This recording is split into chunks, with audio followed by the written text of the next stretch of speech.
That's great. Well, it's lovely to welcome Mr. Kinny Gardner here.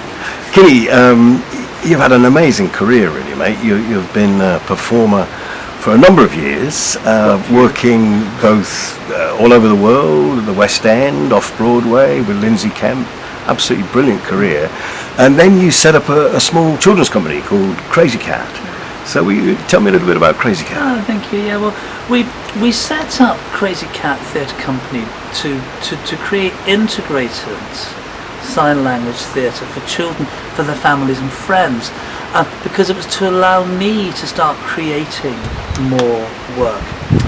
Before, I wasn't so deaf, yeah, but over the years I've become hard of hearing, and so I've begun to see the world in a different way, and I wanted to start reflecting that experience that I was feeling, and that it was being fed back from the deaf children that I was working with. So we started to make theatre that was integrated.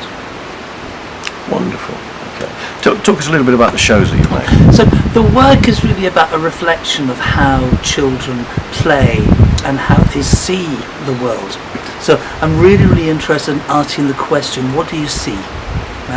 Tell me about your experience, how you feel about stories.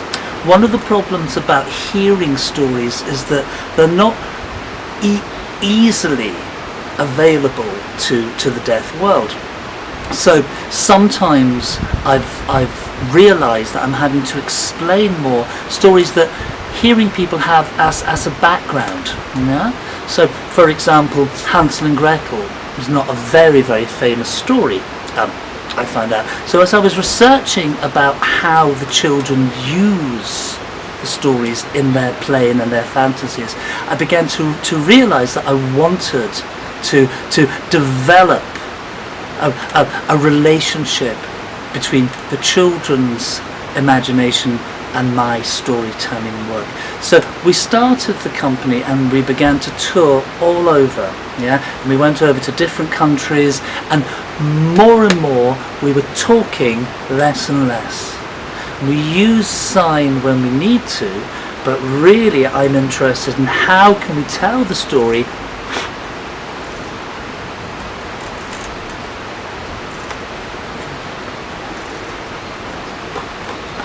and of course we're lucky because we can choose whichever we want to use in the stories, and because they're children they're much more open to possibilities. Yeah, grown-ups can be a little bit more serious, a bit more judgmental about how, but the children are open to ideas, and that makes me very happy. That feeds back to me and that allows me to develop the work.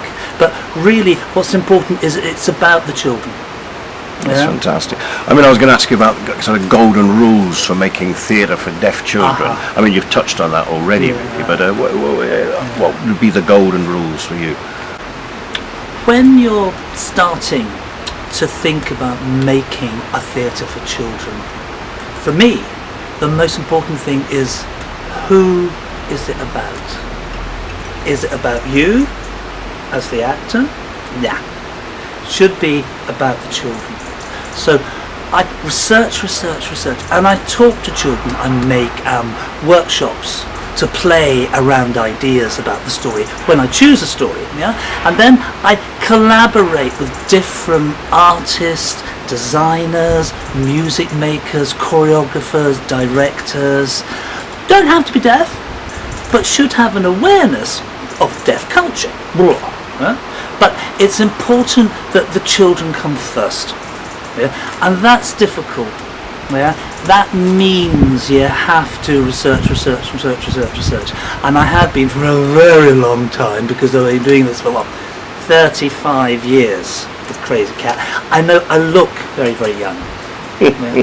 But really I'm very old, and I'm interested, and I think if you're creating theatre for anybody, yeah, for any public, you should be interested in their feedback and their reactions. Yeah? So first of all, the children come first. Yeah. Most important, and I feel this about all art, and particularly theatre, you have to be enjoying yourself.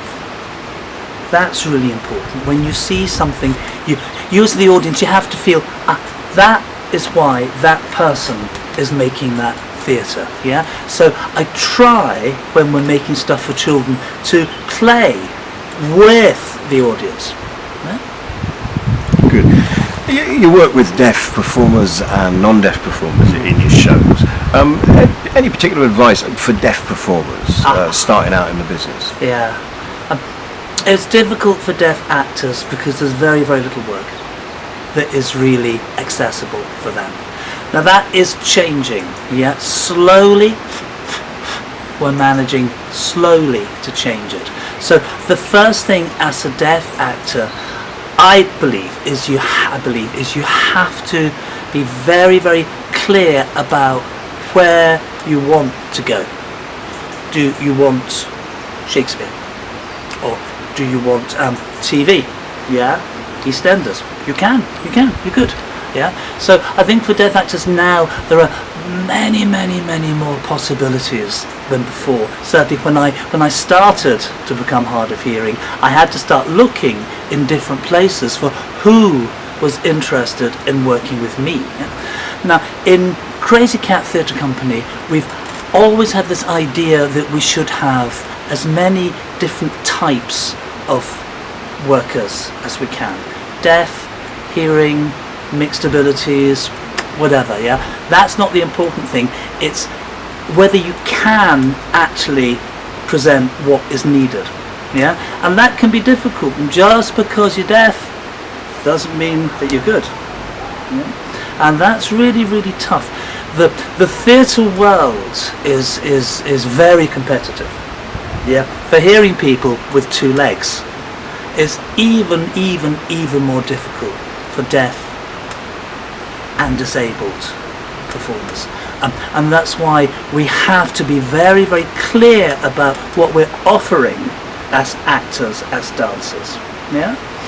So when I'm looking to invite new people to come in, I go and see their work, I talk to them, I ask about their feedback, about what they've seen before, what their background is. Yeah, there's nothing more boring than talking when you're directing, and then slowly you realise, no idea what I'm talking about. Yeah, I want you to really, really understand what I'm about, and that means that you have to look for experience, and experience can start when you're very, very young. I was a baby when I started singing. Yeah, I was a tiny little thing. Yeah? I was only 8. The first real job, and I got paid to sing, and that was an influence on me because I knew that your age doesn't matter. Yeah, it's all about, for me, your attitude. Thanks, Kinny. That's wonderful. You're very, very welcome.